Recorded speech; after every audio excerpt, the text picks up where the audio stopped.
My name is Ava, and I have a twin sister, Emma. People always said we were identical, but they had no idea how wrong they were. Sure, on the outside, we looked the same. Same long, dark hair, same sharp green eyes, same voice, even the same damn birthmark on our wrists.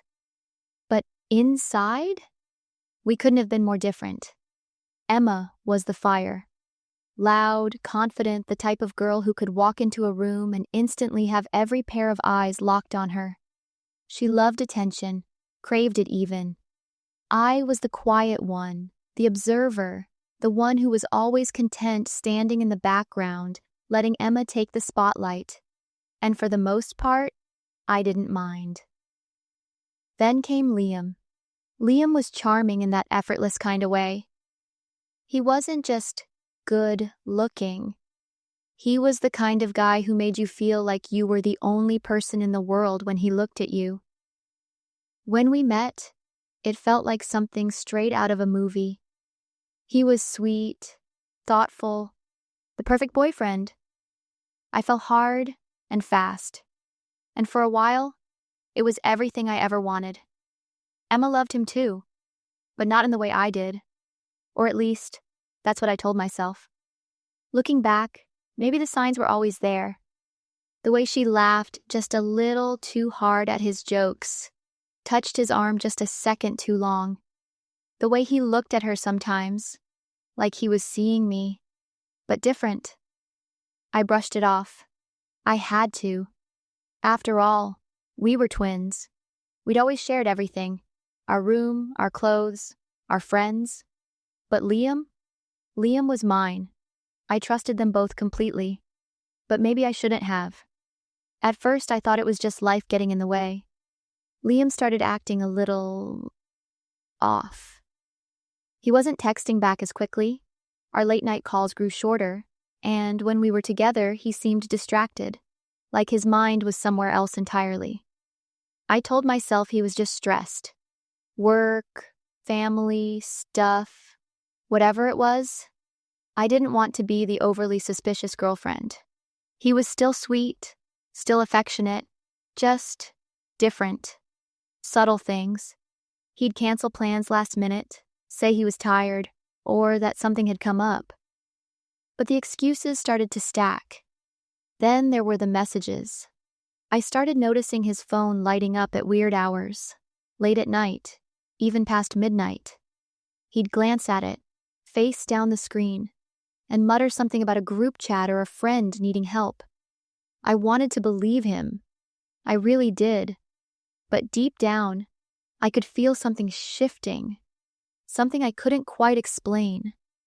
Still, I pushed it down. I didn't want to be paranoid. I didn't want to turn into that girl, the one who questions everything. Besides, this was Liam, the man who made me feel seen, chosen. He wouldn't hurt me. But denial has a way of blinding you, until it can't anymore. One night, he was in the shower, and his phone buzzed. Once, then again, then a third time. I glanced at it, not out of suspicion, but instinct. That's when I saw it. A message preview lit up the screen. Just a name, one I knew all too well, and 6 little words that made my blood run cold. I miss you already. Can't wait. I stared at the screen, heart pounding, breath caught in my throat. The name was right there. Emma. And that message? It wasn't vague. It wasn't friendly. It was intimate. Familiar. Like something you'd send to someone you couldn't wait to touch again. I wanted to believe it was a joke. Some twisted misunderstanding. I kept telling myself, there has to be a reason. There has to be an explanation. But the moment Liam stepped out of the shower, towel around his waist, humming like nothing had happened, something in me snapped. I held up the phone without saying a word. His smile dropped. He didn't even ask what I was looking at. He just stared at the screen like it was a bomb waiting to go off.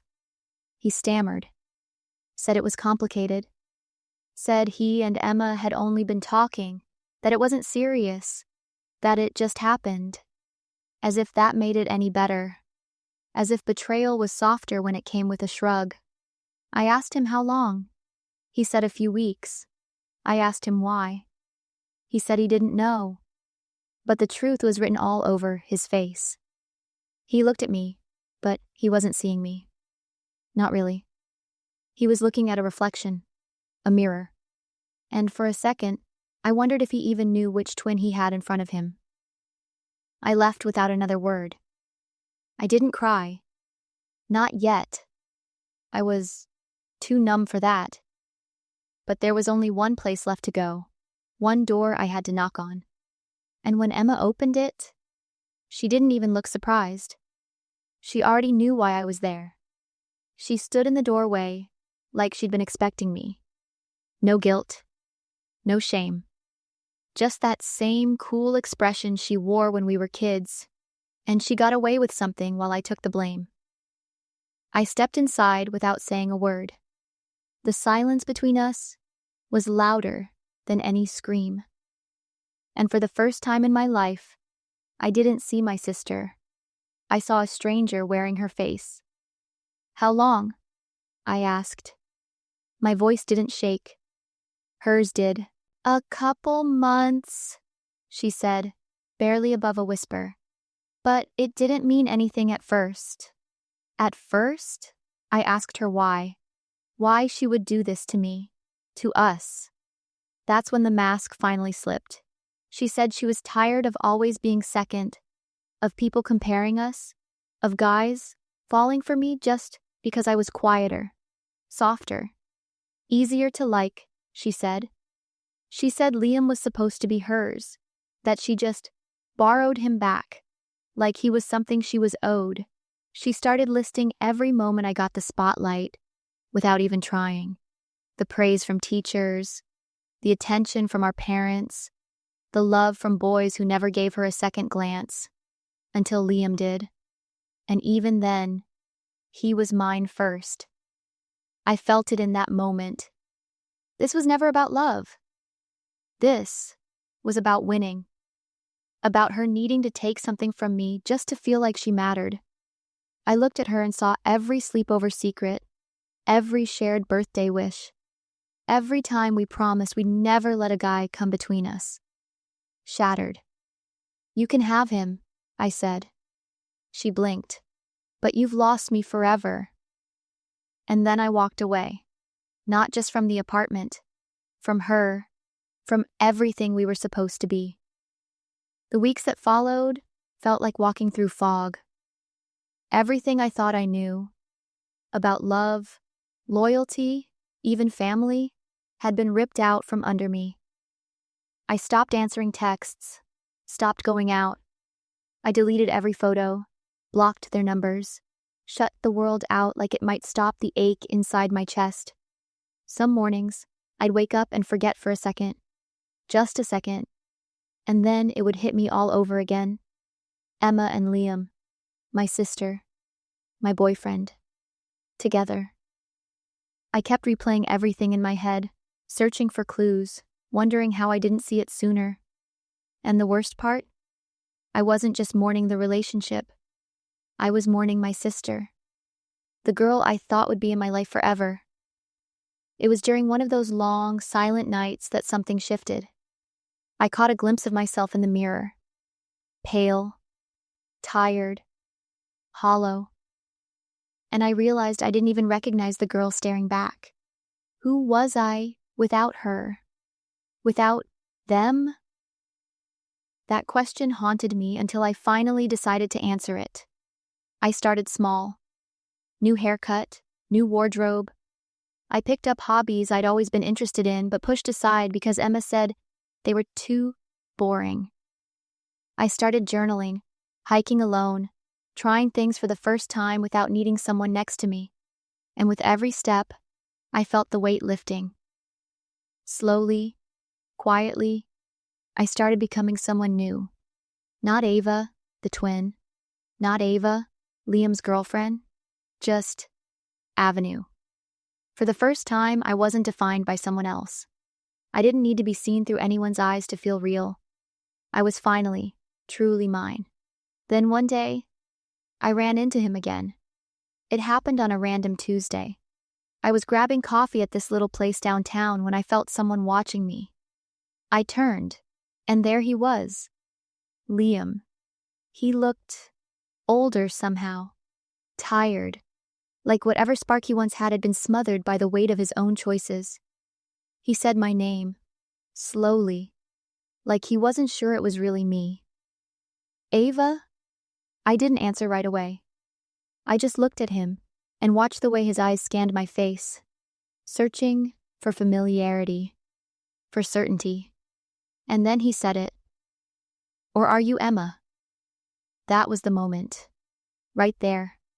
Even after everything, after all the pain, after the betrayal, after losing me, he still couldn't tell the difference. He still didn't know who he was looking at. I let that sink in for a second, let him stew in that awful silence. Then I smiled, just enough to be polite. You never really saw me at all. His mouth opened, like he wanted to say something, to explain, to apologize. But I didn't give him the chance. I turned and walked away. No tears, no anger, just peace. Because for the first time in my life, I wasn't chasing anyone's approval. Not his, not hers. I wasn't trying to be better or quieter or more lovable. I was just me. And that was more than enough. Betrayal has a way of breaking you in places you didn't even know could crack. It cuts deep, especially when it comes from the people you trusted most. But sometimes, that break is what makes room for something stronger to grow. I lost a boyfriend. I lost a sister. But I found something far more valuable. Myself. And if you've ever been through something like this, if someone you loved turned out to be someone you didn't recognize, just know, it doesn't define you. It refines you. You deserve peace. You deserve clarity. And most of all, you deserve the kind of love that never makes you question your worth. Have you ever experienced betrayal from someone close? Tell your story in the comments. I'm listening. You're not alone. If this story hit home or kept you hooked till the end, don't forget to hit that subscribe button. We've got more real, raw, and unforgettable stories coming your way every day. Your support means everything. And trust me, the next one, you won't want to miss it.